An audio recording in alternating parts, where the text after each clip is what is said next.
On va à présent dans les champs à travers le centre-est pour un constat de l'évolution de la campagne agricole. Les autorités régionales ont pu s'imprégner de la situation qui prévaut en ce moment donc et se sont à la même occasion fait une idée de l'issue de la saison. Une usine de transformation du manioc a été inaugurée dans la foulée à Bitou. C'est Amadou Marcelto qui a suivi la tournée pour nous.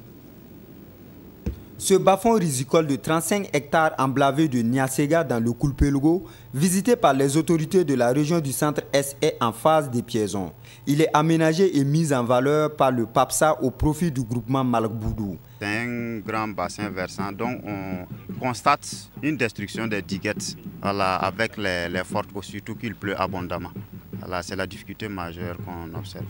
Ils peuvent espérer sur tous les 35 hectares là, et 175 tonnes de riz.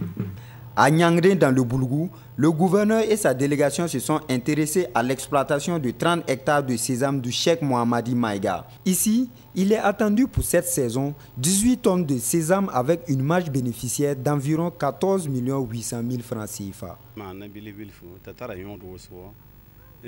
Mon exploitation totalise une superficie de 60 hectares, dont 15 hectares de maïs, 15 hectares en sorgho et 30 hectares pour le sésame. Dans le village de Yangden, on n'a jamais enregistré en tout cas des postes de sécheresse qui puissent en tout cas compromettre la production dans la zone. Ça fait 31 ans que nous sommes dans la zone ici et nous n'avons jamais enregistré en tout cas une mauvaise pluviométrie. En plus du bas-fond risicole à Nakaba et de cette parcelle de démonstration du Niébé à Songretenga dans le Kouritenga, le champ de Yamba Paul Kielem a aussi attiré l'attention de la mission. Pour la production de cette variété de sorgho, le Sariaso 14, le producteur déplore l'insuffisance des engrais de bonne qualité.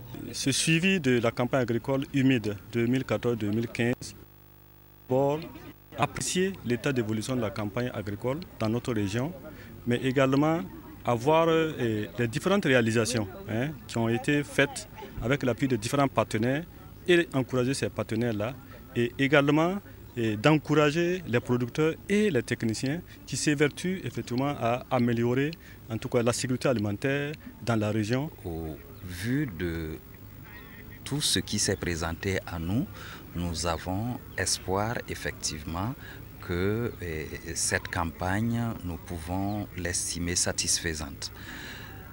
La seule préoccupation qui pourrait se poser à nous, c'est que toutes les productions ne sont pas à maturité. Nous aurons encore besoin de quelques pluies. Et pour la promotion de la filière manioc, les femmes du groupement Tsugrunoma de Bitou ont bénéficié d'une unité de transformation de cette tubercule grâce au programme d'appui et de promotion du secteur privé en milieu rural PASPRO.